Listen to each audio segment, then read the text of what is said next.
Hi everyone, welcome back to my channel. So today I'm going to be filming my March favorites video. I'm super excited to do this video. I feel like I have so much good stuff to talk about. So let's go ahead and get started. I'm going to start with like the random stuff.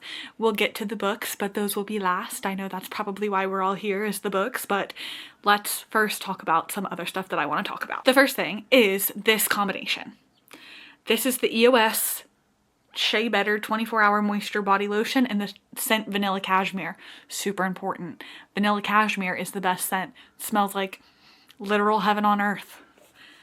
But I like to mix it with the Sol de Janeiro Bum Bum Body Firmeza oil. I take like a pump of this, I mix it all up, and I put it all over my body, and I smell delicious, edible, yummy, fantastic. Highly recommend that duo. I do want to try, they just came out with a body oil that is from this line that is next up when I finish this, but for now, this combo can't be beat. The next thing I want to talk about is food. My recent food obsession is Drizzilicious. If you've never tried a Drizzilicious, you are sorely missing out. The s'mores flavor is good. My favorite is the birthday cake, but they're all gone. I ate them all. They're incredible. You can eat 21 of these bad boys for 90 calories. It's like eating nothing. It's like air. They're so delicious. The drizzle on top, and oh my gosh, if you like rice cakes, you're going to devour these. It's literally like candy. It's like a treat. It's so freaking good. And the last like random thing I want to talk about is actually this cardigan that I'm wearing. It is so stinking cute. It's all different checkered patterns. I got it on Amazon. It wasn't that expensive, but I've been wearing it all March long. Like I wear it every single weekend. You can see me in a graphic tee with this over top of it. Today I'm just wearing a white t-shirt with this over top of it. I'm obsessed with it. I think it's so cute and cozy. Next I want to talk about a TV show that I've been loving. So I recently got into The White Lotus. I'm liking it. It's good. However, the show that honestly has it beat for me is not even in the same category, so I don't know why I brought up The White Lotus, but it is the show Invincible. It's on Amazon Prime, and if you like superheroes at all, you're going to eat this show up. It is so addicting. It is so good. So it is about Mark, who is a high schooler, and his dad is like has superpowers. He's a superhero. And so his whole life, Mark's been waiting to get his powers. Well, he finds out that he's actually from another planet, and it's his duty to kind of like save the planet Earth. Like he was assigned to planet Earth to save it. So he's dealing with that, but he's also a high schooler in high school who's dealing with friendships and romance and all of the above. It is just so good. If you like superheroes, this is a superhero show that's absolutely done right.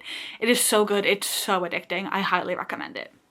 The next TV show I want to talk about is Survivor. I know what you're thinking. Survivor, that's been on for like 100 years. And you would be right. I think it's been on for a really long time. This season though is so good. The people that they have on it are incredible. There was this one episode where if you watch Survivor, you're gonna know what I'm talking about. I was sobbing. The host of the series, who has like never cried, was crying. Like it was just such an inspiring moment. So this season's cast is just making me laugh. They're making me cry. I'm emotional just thinking about it. It is so good. And I highly recommend. My friend and I, we watch every single episode together. Like we trade off. Like I go to her house, she comes to my house. And we do like a Survivor like pool. So we actually don't bet any type of money whatsoever or anything at all. It's just for like props from the other person, like good job, you won. But we pick out of a hat different people, and so I have my list of people, she has her list of players, so we're kind of like fighting against each other during the whole season. It is so fun. I love it. Highly recommend. I also want to talk about Hozier's Unreal Unearth album. That stuff is made with crack. It is so stinking good. I bought tickets to see his concert. I'm seeing him in June. I am so unbelievably excited. My sister and I are going together. This album is so good. The song Francesca, I hear that song and it's like a boost of adrenaline and excitement comes all over my body. It is incredible. Like I love that album. If you're interested, or if you liked the song Take Me to Church by Hozier, just give this album a listen. It's so good. I highly recommend it. Now let's get into the books. I love to talk about books. It's why I created this channel, so here we go. The first two books are both by Meg Shaffer, and I talked about these in my God tier books list, so that tells you kind of how I feel about them. They were both an incredible 5 stars, 6 stars really. They're on my God tier list. The Lost story is about a woman who has a missing sister. She's been missing for forever, so she recruits these 2 men to help her, and they were also missing in the same forest that her sister is missing in, and everything just becomes more and more clear as you read the book. It is so, so good. Heartwarming, incredible. I cried. I loved it. Then we have The Wishing Game, which is about a woman who enters a competition to win the manuscript of her favorite author from childhood. And this is an author who, when she was a little kid, she escaped to this author's house to try to come live with him. And so now she's a grown-up and she's going back to his house, and she has to compete in these games in order to win this manuscript, to win money. And the reason that she wants to win the money is because she wants to adopt the most precious little boy. It is so good. Another one where you will cry, you will cry, you will cry. So good. Meg Shaffer, I will read anything that she writes. She is a God tier author for me. Both of these books are incredible, and I couldn't recommend them more. The next book I'm going to talk about is First Time Caller by B.K. Borison. This is not the first B.K. Borison book I've ever read, but it is my favorite B.K. Borison book. I just love this book. It is so heartwarming. I read it really quickly. It was incredible. So basically it's about Aiden, who is a radio host, and he runs like a romance hotline, but he kind of doesn't believe in love anymore. And then enter Lucy, who is a mother, and her daughter calls to the radio station basically saying like, my mother needs help in the romance department, like, will you help her? And then of course they fall in love. It is so, so good. So good. I loved this one. This is one of my favorite romances. Just incredible. Next we have Daisy Haites, The Great Undoing. It is the 4th book in the Magnolia Parks universe, and it is my favorite yet.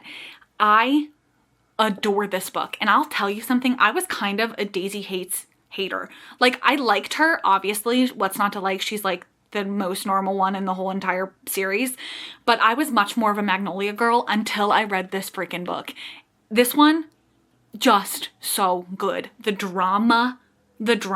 If you like drama, not like for you personally, but if you like to watch other people's drama, you've got to try this series. It is so good. Next I have 2 YA books. The first one, obviously, Sunrise on the Reaping by Suzanne Collins. Come on. The Hunger Games is my everything. Grew up on The Hunger Games, loved The Hunger Games. I think The Hunger Games is one of the greatest books ever written, and I'm not being facetious. I am being truthful. That is my truth. Sunrise on the Reaping was so good. I didn't like The Ballad of Songbirds and Snakes, so I was a little hesitant about this one. However, I read it in one day. It was so good, couldn't put it down. This is Haymitch's story from the original trilogy. It is a quarter quell. It is so good. If you read and liked The Hunger Games, you gotta keep going. I'm telling you, it's worth it. Definitely read this one. The next YA book that I want to talk about is Oathbound by Tracy Deonn. Now, this is the 3rd book in the Legendborn cycle. I think it's called Legendborn cycle. And this one is so good. Before going into this one, I reread Legendborn and Bloodmarked to get myself amped up for this one, and I'm so happy that I did, because I feel like there were so many like little pieces that I was able to better understand because I had just read the other 2. So in Legendborn, basically it's about a young girl, and she is going to college at the University of North Carolina, and when she gets there she discovers that she can kind of see magic. So she doesn't even know that magic exists. She finds out that magic exists. You're learning with her, and it's strongly connected to Arthurian legend. As it goes on, it diverges. It gets so much bigger than that, and it is just such a great series. If you like fantasy, if you like YA fantasy, and you haven't read the Legendborn series, I'm telling you, read it. It is so incredible. So incredible. The last book I want to talk about is The Butcher by Jennifer Hillier. I read this book genuinely in one sitting. I sat down and I read the entire thing. And when I read the first couple of pages, I was like, no, this is going to be a big no for me. I'm going to have to DNF. Like, I can't read this. But I pushed through. and it was so worth it. So basically, in the beginning, you're following the point of view of this detective. He's retired. He found who the butcher was in his heyday. That was like his big case. He discovered who the butcher was and got him arrested, the whole 9 yards. So at first I thought we were going to be following this character, but we're not. Don't you worry. We're actually following his son, his grandson. I think his grandson. We're following his grandson. And we're also following a reporter who's looking into the scenario. So, oh my gosh, it is so good. It's so unexpected. Things happen that you would never expect to happen. We find out very shortly into the book that the butcher might not have actually been the butcher. It might be somebody else. So you're trying to explore who the butcher is throughout this entire book. And it is just so, so good. So like I said, if like me, the first chapter, you're like, I don't want to read about this old man, retired police detective, keep going because it's not about him. It is so incredible. I loved it. I have to do a quick honorable mention for the 6th Zodiac Academy book, Heartless Sky. That series is everything to me. It is so, so good, so juicy, so much drama. I eat it up. It is not necessarily the best, but as the books go on and you get further and further and they get longer and longer, it just becomes even better and even better. And Lance O'Ryan, you have my entire heart. I'm obsessed with Lance O'Ryan. If you know, you know. Anyway, that's all. So that is my March favorites. I hope you enjoyed this video. I hope you found some new books to read, and I will talk to you later.